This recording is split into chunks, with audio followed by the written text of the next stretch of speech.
Good morning. Minnesota Live is at home today, and now we're getting out of your home and out into your garden. So you've probably heard the phrase pollinator blooms, right? I don't know, pollinator planting, kind of a buzz phrase right now. It can really make a difference, though, when it comes to the environment, and we can get support from state programs. Megan Reich from Metro Blooms is joining us now to explain. Welcome back. How are you? Doing well, thank you. Good. For people who may not know about Metro Blooms, tell us a little bit about it, Megan. So Metro Blooms is a Twin Cities-based nonprofit that partners with communities to nurture and support thriving ecosystems, land, and water. We center environmental justice in our work to co-create outdoor spaces for people and pollinators. And then we also have a statewide education program and partnership called Blue Thumb, and we provide resources, workshops, and grants to help people plant for clean water and pollinators. The pollinator thing is really something I think that a lot of people are talking about. I think we've all heard about the problems with the bee population. Can you explain to folks at home sort of what the importance is of having this sort of native landscape? Yeah, so native plants are really important because they have evolved over thousands of years in the area that we live, and they've supported and have developed alongside our local bees and butterflies and other wildlife. And so they're providing nectar and pollen for our pollinators, and then many of them are also host plants for insects when they're laying their eggs and raising their young.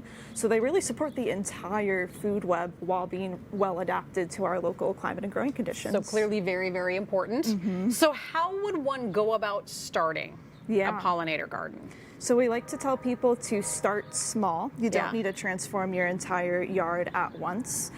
You can begin by just adding a few native plants each year, focus on one spot, and then take the time to prep that spot really well, so removing any existing weeds or vegetation. And then the fun part of selecting a diversity of native plants that are going to bloom spring through fall to support pollinators through the growing season. And Minnesota has a lot of really wonderful nurseries that specialize in native plants.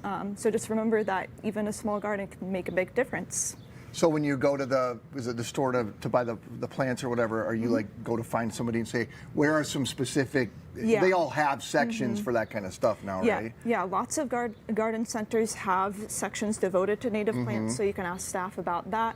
And then you can also search online for nurseries that specialize in only native plants, and they're also really knowledgeable. Are there some native plants that do really well in Minnesota, like better than others, that people should start with?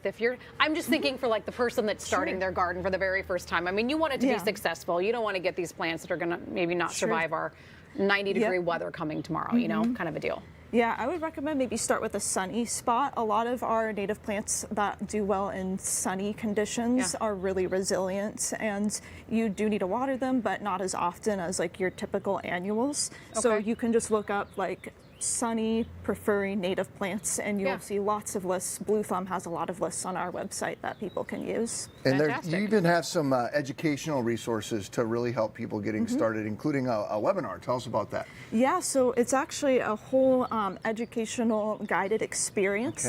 It's through our state-funded program called Lawns to Legumes, which we deliver in partnership with the Minnesota Board of Water and Soil Resources. And this is called Lawns to Legumes Habitat at Home. People can sign up this summer, and they'll get month-by-month guidance, webinars, and optional coaching to help them either create or expand their pollinator habitat this year. Are there good pollinator gardens that people can go check out if they want to kind of get an idea of you know, what one should look like or how much space they need, or ones that are successful? Yeah, well, we actually have an event coming up on July 18 called Lawns to Legumes Garden Tour Day. It's on a Saturday.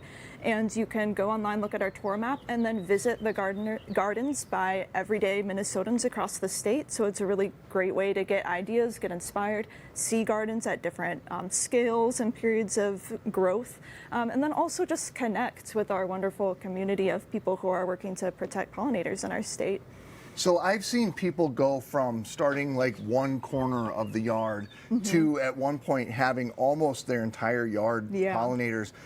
That's got to take like decades to get, can't take decades, but that's got to take quite a bit of while to get to that. Do you have any suggestions on how that would happen? Yeah, again, like take it chunk by chunk. It does take a couple of years for native plants to really grow in and get established. Okay. But after that couple year period, they are really resilient. You don't need to spend too much time with them, and the effort really pays off in the long run.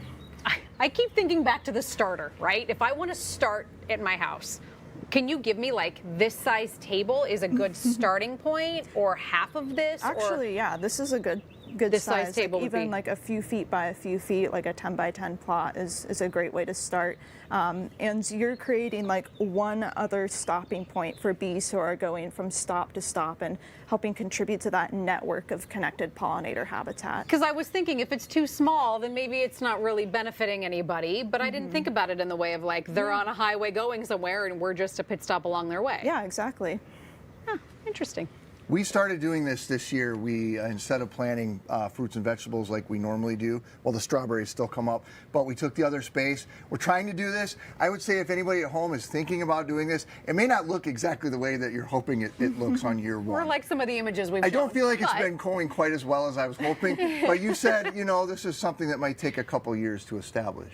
Yeah, and we're seeing more and more houses and neighborhoods really taking on this as a movement, and I get so excited when I see all the different pollinator habitats springing up at different stages, and I think there's a lot of growing excitement. Well, Megan, thank you. This has been really Appreciate neat you to stopping chat by. with. Very good information. If you're interested in that Lawns to Legumes program or the Garden Tour Day, we posted links for you at minnesotalive.com.